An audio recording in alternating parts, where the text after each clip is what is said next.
अस्सलाम वालेकुम नाज़रीन, आपका अपना होस्ट सैयद फिरोज हाशमी आपके अपने चैनल अलाश पर मौजूद। जनाब, आज 16 अप्रैल है और बहुत से व्यूवर्स हमारे यहाँ, बहुत से लोग मटियारी के, वो कहते हैं कि हमें मटियारी हमारी जन्मभूमि जो है उसकी जो रियल स्टोरी है, जो रियल हिस्ट्री है, जैसे कोई कहावतें मवालियों की ना हो, अनसुनी बातें ना हो, ऑथेंटिक जो तारीख है वो हमें बताएं।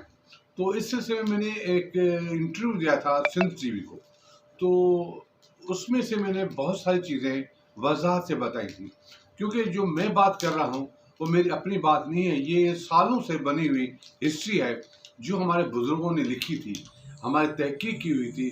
जो चीज़ें लोगों ने कहाँ से कहाँ तक पहुँचाई, कोई कुछ कहता है, कोई कुछ कहता है। तो रियल स्टोरी जो मटियारी की होती है वो क्या है? मटियारी के जो दो बातें अहम हैं, एक तो मटियारी का आबाद होना, एक मटियारी का वजूद में आना। ये दोनों अलग अलग चीज़ें, लोग अक्सर इन दोनों को मिला लेते हैं, वजूद को, बसने को। तो कैसे मटियारी बसी, उसका वजूद कैसे आया, तो ये एक मुकम्मल गोल्डन हिस्ट्री है जो मैंने इंटरव्यू दिया था, उसका एक क्लिप आपको दिखाता हूँ। उसमें मैंने पूरी बात बताई है कि मटियारी आबाद और बसने में क्या बदला है और जो वजूद कैसे आया, ये देखिए। जैसे मटियारी आबाद थियण ऐं मटियारी जो वजूद थियण में फ़र्क़ु आहे। पहिरीं ॻाल्हि त असां अचूं त मटियारी जो वजूद कीअं आयो। त मटियारी जो वजूद जेको हिते आयो त उहो साईं अमीर अली शाह जेको साईं मट धणी जेको हूंदो उहो उते मट खणी वेहंदो हो, तमामु सुहिणो हूंदो हो। पोइ माण्हुनि खे घस ते जेके काफ़िला लंघंदा हुआ, जेके हितां वेंदा हुआ, त उनखे पाणी पीआरींदो हो। त वजूद जेको हुनजो उन हवाले सां आयो ऐं सॼो मट धणी जे हवाले सां वजूद अचे थो। वरी असां त आबाद मटियारी कीअं थी, ॿ क़िस्म जा अलॻि अलॻि शूर आहिनि जिते कंहिं बि ॻाल्हाए कोन्हे को। मटियारी जो वजूद, वजूदनि जी वजह सां मटियारी आबाद कीअं थी, लंघण सां त आबाद कान थी। लंघे वेंदा हुआ, मट धणी इलाइक़ो हूंदो हो, कुंड हूंदी हुई जिते लंघे वेंदा हुआ। हा, साईं म्यूं सैयद हाजी जो अलाह जो करीम बुज़ुर्ग आहे, जेको उन पंहिंजो फैज़ जेको जारी कयो, उते वेंदा हुआ, उन मुरीद आया, काफ़ी कुझु थियो। इहो तव्हां सम्झो त 793 हिजरी या 794 हिजरी जी ॻाल्हि खां। उन खां पोइ 800 हिजरीअ में, माना तव्हां सम्झो 800 हिजरी खां प्लस जॾहिं थियो त हिते साईं जेको इस्माइल शाह, साईं जेको साईं सखी रुकनद्दीन शाह जो ॾाॾो जेको उहो मटियारी में आया। त उन छा कयो, उते घर अॾे वेठा, त उन जो पुटु वरी थियो साईं हबीब शाह। हाणे साईं हबीब शाह जेका वफ़ात कया साहिबु 947 हिजरे में कया, माना हुनजी जेका पैदाश आहे 888 हिजरे में आहे। ठीकु आहे, तव्हां सम्झो त उन दौर में मटियारी जो आबाद थियणु शुरू थियो। उन जे पोइ साईं सखी रुकनद्दीन शाह कामिल वली जॾहिं पैदा थियो त फैज़ ॾियणु शुरू कई। त उन टाइम ते जेके बि माण्हू ईंदा रहिया त उन्हनि चयो त बाबा असां हिते वियूं, फैज़ ॾियो, असांखे मुरीद कयो। त साईं फरमायो त हिते जेको आबाद थींदो मटियारी में, असां उन्हनि खे मुरीद कंदासीं। इहो साईं शर्त रखियो त माण्हू आबाद, लिहाज़ा इन तरह सां आबाद थियणु शुरू थियो। उन टाइम ते जेको सुल्तान सलाहुद्दीन अयूबी जी जंग लॻी हुई, सोमनाथ मंदर जो मसलो हुयो, काफ़ी जंग जूं चांग जेके हुआ, उहे पहिरियों कबीलो हो जेको मटियारी में आबाद थियो। सैयदनि खां पोइ जो पहिरियों कबीलो हो जेको आबाद थियो, उहे चांग जेके थी वेठा थिए, पहिरीं घर हुन जा हुआ। अहिड़ी तरह सां पोइ माण्हू जीअं मुरीद आया, जीअं मोहबत वारा आया, त मटियारी इन करे आबाद थी। त माना तव्हां सम्झो मौक़िफ़ ॿिनि तरह जो आहे। त मटियारी जो वजूद साईं अमीर शाह करे आयो, साईं मट धणी करे आयो। मटियारी जो फैज़ जेको साईं म्यूं सैयद हाजी वजह सां शुरू थियो, उन मटियारी आबाद थी सखी रुकनद्दीन शाह जे फैज़ करे आबाद। जी जनाब, देखा आपने। उसके बाद कहते हैं कि एक माई सलीमत थी, उसकी वजह से मटियारी आबाद हुई। तो ये एक अजीब सी मन गढ़ंत कहानी है जिस पर कोई तहकीक नहीं की। माई सलीमत पत्तनवारी, पत्तनवारी इसका मतलब होता है कि जो दरिया के किनारे बैठती थी और मुसाफिरों की आवभगत करती थी, मेहमान आज बड़ी बुद्धवार औरत थी। उसकी अलग एक हिस्ट्री में, इसका प्रोग्राम अलग से करूँगा। तो माई सलीमत का, पत्तनवारी का क्या वजूद है और क्या है, तो आइए आपको दिखाते हैं इस वीडियो में, ये देखें। काफ़ी शयूं वरी कुझु वाक़िया जेके आहिनि जिन जो वरी तारीख़ जे हवाले सां कुझु ज़िक्र आहे, पर सरसरी ज़िक्र आहे, उनजी का मुस्तनद तारीख़ न आहे। त आम ॻाल्हि कनि त उहा जेका असांजे कलमी नुस्ख़नि में आहे, जेका तारीख़ में आहे। त पतण वारी जो नालो हूंदो माई सलीमत, उहा छा हूंदो त पतण ते वेहंदी हुई दरिया जे किनारे ते। उन टाइम ते कारोबार हलंदो हो, माण्हू दरियाहनि ज़रिए कारोबार कंदा हुआ। त इहो बि मटियारी उन वक़्तु वजूद न हूंदो हुयो, पर जीअं त उहा ते वेठी हूंदी दरिया जे किनारे ते घर करे वेठी हूंदी, त पतण ते वेठी हूंदी, मुसाफ़िर खे पाणी पीआरींदी। इहो बि ज़िक्र आहे, पर मुस्तनद न आहे। ॿिया थोरो घणो ज़िक्र आहे, पर असीं तारीख़ मसइलो कोन कंदासीं। आहे न वजूद। पर सां मटियारी आबाद जो ताल्लुक न आहे, फ़क़ति इहो हो तो मुसाफ़िर जेके लंघंदा हुआ कारोबार जे हवाले सां दरिया जो सफ़र, उते बेहंद आदम जी ख़िदमत कबी, ख़िदमतगार हुई, उन ख़िदमत करे उनखे सुकून मिलंदो हो। ॾाढी अलाह जी बंदी हूंदी हुई, निमाज़ पढ़ंदी हुई ऐं माण्हुनि जी ख़िदमत कंदी। इहा फ़क़ति ॻाल्हि आहे। वधीक आबाद जो ताल्लुक जेको आहे न उहो असांजे सैयद साईं सजलुकन जी शइ वजह। जी जनाब, उसके बाद हम मटियारी को कहते हैं कि मटियारी वलियों का शहर है, मटियारी मस्जिदों का शहर है। यहाँ शायद सबसे ज़्यादा मस्जिदें हैं, दरगाहें, अल्लाह के वली यहाँ बसते हैं। पता नहीं कितने बरगजीदा कुतुब, गौस, अब्दाल यहाँ बसते हैं। सखी रुकनी से लेकर सखी हाशिम शाह, साईं हैदर अली शाह, साईं म्यू जिंदो, म्यू सैयद हाजी, सैयद शेमीर और गुल इस्माइल गोल, पता नहीं बहुत सारे लोग, बहुत सारे बुजुर्ग यहाँ बसते हैं। उसके लिए क्या है, आइए आपको सुनाए, ये देखिए। हिते अल्लाह जा वली तमामु घणा ऐं उन खां पोइ मस्जिदूं तमामु घणा। हिक हिसाब सां 163 मस्जिदूं अॼु बि हिन दौर में 163 मस्जिदूं, जंहिंमें माशाअल्लाह काफ़ी जमात थी। हिते कहिड़े फुरके वारा जंग कान थिए, ॿियो न बसि मोहबत अल्लाह सां मोहबत। उन खां पोइ दरगाहूं जेके आहिनि से बाक़ाइदे जी 27 दरगाहूं आहिनि। म्यू सैयद हाजी आहे जेको असां पहिरियों वली अल्लाह जो जीअं फैज़ ॾिनो, उन खां पोइ उहो सिलसिलो हलियो। म्यू इस्माइल घोट आहे, म्यू जिंदो आहे ऐं जेको शाह वरी आहे, उन हर हिक जी तारीख़ आहे। उन्हनि सभिनि अल्लाह सां मोहबत जो फैज़ ॾिनो, हुकूकुल इबाद जो सबक़ ॾिनो। लिहाज़ा इन करे मटियारी तमामु मशहूरु आहे त हिते ज़्यादा मदरसा, ज़्यादा मस्जिदूं ऐं ज़्यादा दरगाह, अल्लाह जा वली हिते मौजूदु रहिया ऐं इन वजह सां हुनजो रूहानी क़दुरु तमामु ज़्यादा आहे। हिते कंहिंखे बि मज़हब जे हवाले सां न निशानो बनायो वेंदो आहे, न नफ़रत कई वेंदी आहे।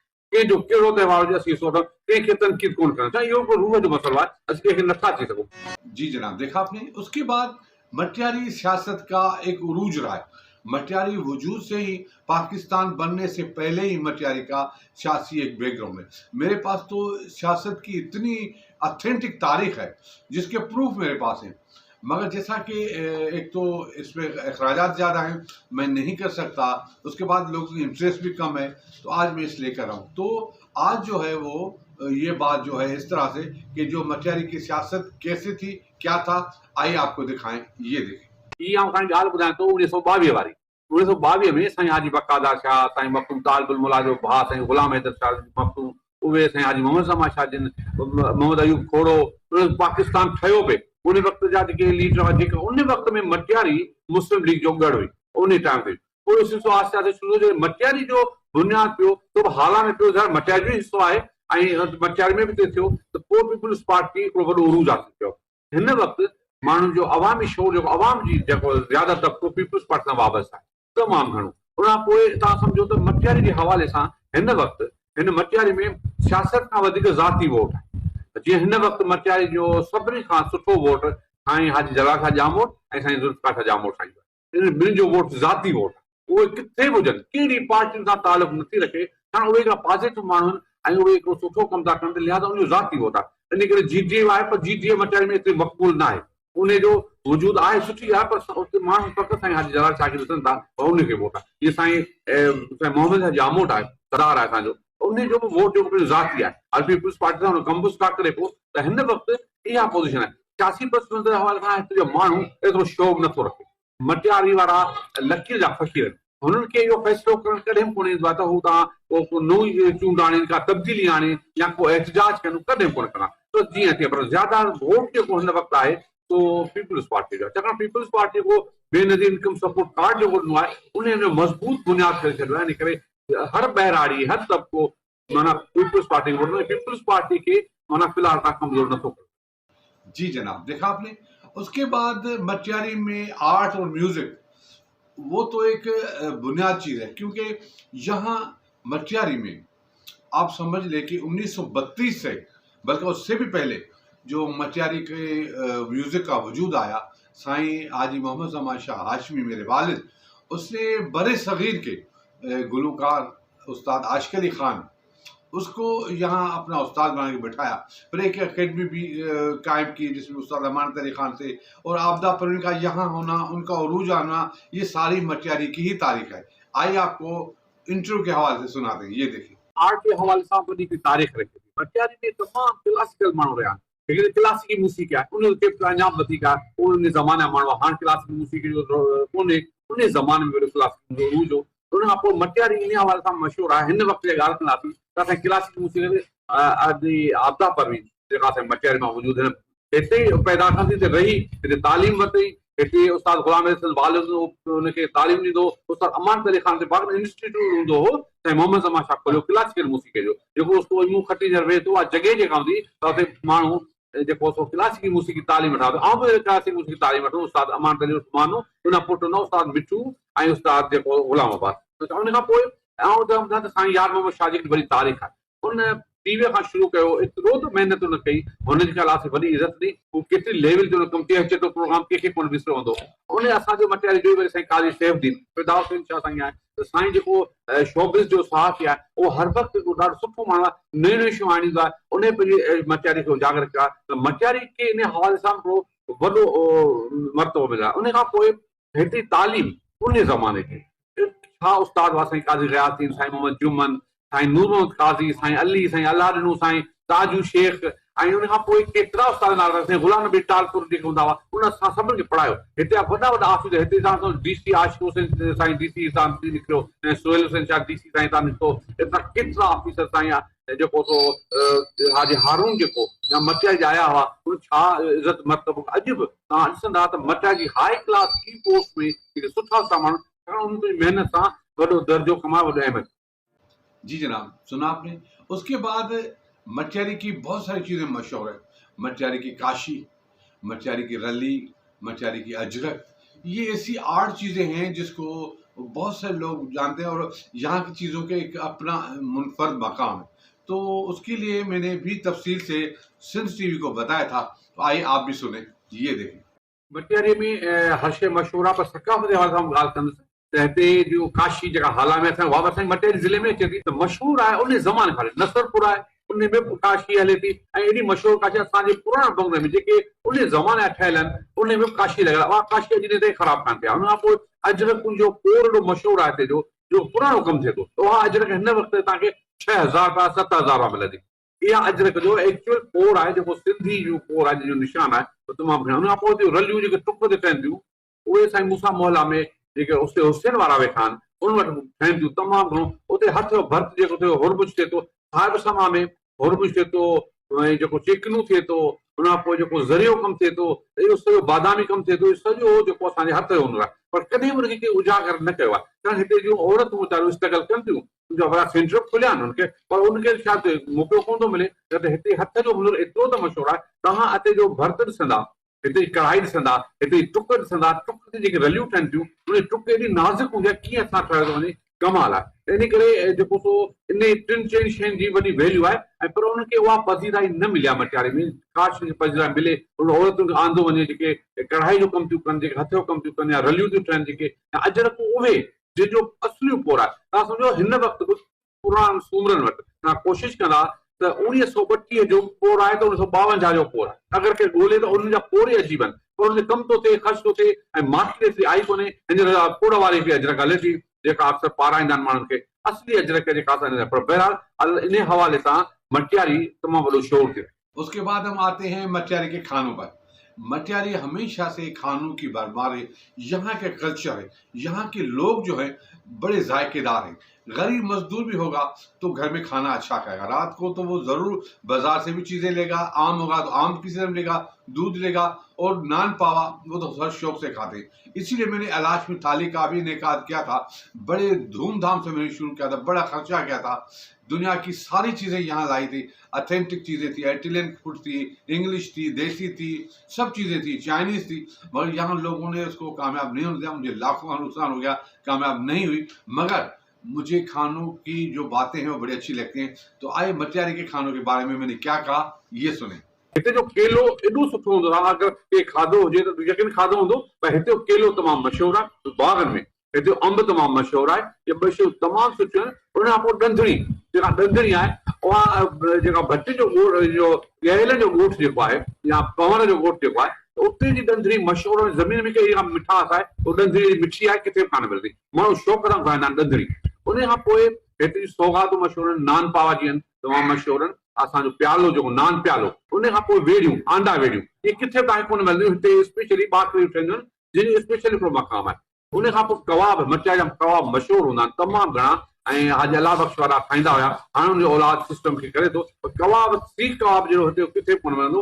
माओ आइस्क्रीम, हाणे त खीर पुड़ाव आया आहिनि, गजर जो ॻाढ़ो हलवो सियारे में तमामु बहितर। उन खां पोइ असांजे मटियारी जो बाउंड्रीज़ जेके बि आहिनि उन जो हवालो तमामु वधीक आहे, छाकाणि नवाब शाह हुजे, टंडो जाम हुजे या हुजे लॻनि थियूं त उहे उन सां कारोबारी मर्कज़ असांजो मटियारी तमामु घणो आहे। मटियारी जो जेको वापारी तबक़ो आहे उहो फ़ाइदे में आहे। टेक्निकली ॾिठो वञे त मटियारी जो टैक्स जेको समय ज़्यादा जमा थींदो आहे। असां फ़क़ति सिटीअ जा माण्हू, मटियारी सिटी वारा माण्हू हिन टाइम ते बि 9 लख खां मथे डेली टैक्स था ॾियूं, छाकाणि इहो असांजो वॾो टैक्स आहे। असांजो कारोबारी जेको सिस्टम आहे तमामु ज़्यादा हिते कारोबार माण्हू अचनि था, इलाही माण्हू हिते वापारु करण लाइ, वापारी मशहूरु। ऐं असांजी सभिनी खां वॾी ॻाल्हि त हिते जा जेके वापारी थोरा ईमानदार आहिनि, उहे ज़बान जा पका आहिनि, उहे हेर फेर कोन कनि। तव्हां कॾहिं कोन ॿुधो हूंदो त मटियारी जेके वापारी कंहिंसां धोखो कयो, इहा हिकिड़ी वॾी ॻाल्हि आहे। त इन तरह सां मटियारी वरी ज़रख़ेज़ आहे, पाणी बि आहे, दरिया बि आहे, ऐं ॻोठ बि आहे त शहर बि आहे। तव्हांखे त खीर ख़ालिस मिलंदो त ॿाहिरि माहौल हूंदो, स्कूल बि आहिनि फर्स्ट क्लास, मेडिकल बि आहिनि, हर शइ सुठी आहे। त मटियारी खे तमामु बिल्कुलु अफ़सोस आहे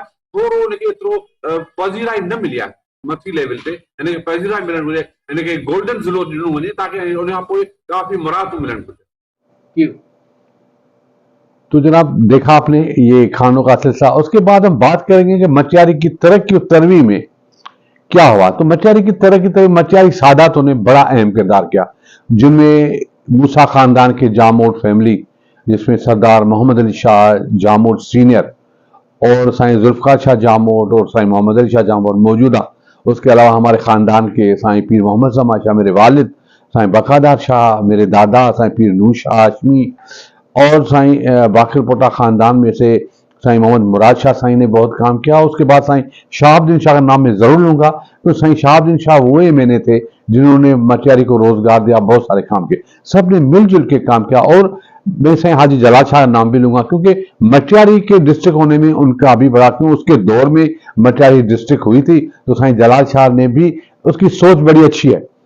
मुझे वो जैसा मुझे बहुत पसंद है साईं जलाल शाह, तो मैं इसका जिक्र करता हूँ। उससे मैं पसंद हूँ ना हो वो अलग बात है, मगर मुझे वो पसंद है तो मैं इसका जिक्र करूँ। वो एक सच्ची हकीकत है, उसमें जज्बा है मटियारी को तरक्की करने। उसको अगर चांस मिले तो वो मटियारी के लिए बहुत कुछ करेंगे। तो आइए मैंने जो डिस्ट्रिक्ट के हवाले से बात की वो सुने। 2005 में मटियारी ज़िलो जे थियो। मटियारी ज़िलो जो जेका काविश थी तो सरदार साईं जुल्फ़कार शाह जामोद खे, अगरि असां ज़िक्र न कंदासीं त असांजी मटियारी बेवाजिबी। असांखे मटियारी ज़िले करण में उन वॾो था, ऐं उन जॾहिं मटियारी ज़िलो कयो त मेगा प्रोजेक्ट आहे कि जेके बि तव्हां बिल्डिंग्स ॾिठो था मटियारी में, हॉस्पिटल आहिनि, डीसी हाउस आहे, कोर्ट एंड जुडिशरी आहे, जेका सभु साईं जुल्फ़कार शाह जामोद ठारायूं। ऐं असांखे वॾियूं सहूलियतूं, रेस्ट हाउस थिया, एतिरियूं जदीद बिल्डिंगूं थियनि जो हद खां वधीक। उन खां पोइ उन काफ़ी कोशिशि कई, पर अलाह साईं उनखे साथ ॾिनो, वफ़ात करे वियो। उन खां पोइ साईं अली साईं जामोद आहे, उहो बि कमु सुठो पियो करे। लाल में तव्हां NIC ऑफिस खोलिया, अहिड़ी तरह जनरली मटियारी खे डिवीज़न कयो आहे, वाबडा खे, अहिड़ी तरह कई साईं कमु सुठा करे पियो, त कमु सुठो पियो हले फर्स्ट क्लास। पर ॿी ॻाल्हि त हाणे हिन टाइम ते उहा शइ न आहे। मटियारी जो नौजवान लाइ का तफ़रीक़ कान्हे, कुझु बि कोन्हे, स्टैंड ते वीचारा वेठा हूंदा आहिनि। ऐं उन खां पोइ वरी का बि तफ़रीक़ न, को सिस्टम न, को पार्क आहे, को न खुली जाइ, कब्ज़ा कोन्हनि असांजी मटियारी खे बदसूरत करे। इन करे का हिकिड़ो टुकुर तव्हांखे कोन मिलंदो, उन वस्तु क़बरुनि ते कब्ज़ो करे छॾियो। लिहाज़ा हिते का अहिड़ी तरह जी तफ़रीक़ न आहे, न कंहिं सोचियो आहे। तो अलाह साईं करे के ज़हन में हुजे, ऐं रफ़ीक ज़मा साईं, साईं जमील ज़मा साईं, साईं हाजी जलाल शाह जामोद आहे, सभिनी जो रिक्वेस्ट कयां थी त मटियारी लाइ कुझु कनि। हिन वक़्तु मटियारी में का बि सहूलियत मौजूद न आहे। जी जनाब, देखा आपने, तो ये थी मटियारी की एक छोटी सी तशरीह। मेरे पास तो बहुत सा मवाद है, मैं कभी करूंगा इसके हवाले से, हमारा टाइम छोटा है तो हम इस तरह ही कर सकते हैं, मगर मेरे पास मटियारी की बहुत सारी तारीख है डॉक्यूमेंट्री प्रूफ के साथ। मैं चाहता हूं कि मैं ये चीजें नौजवान नस्ल को बताऊं, दिखाऊं कि वो कथाओं पर, जो आत्म कथाएं लोगों ने बनाई है, जो दंद कथाएं जिसको हिंदी में बोलते हैं, तो उनसे हटकर रियल स्टोरी जो है वो अपने जहन महफूज करने के, मटियारी हमारी जन्मभूमि की हिस्ट्री क्या है। तो आज तो इतना, कल फिर मिलेंगे, तब तक इजाजत, खुदा हाफिज, पाकिस्तान जिंदाबाद।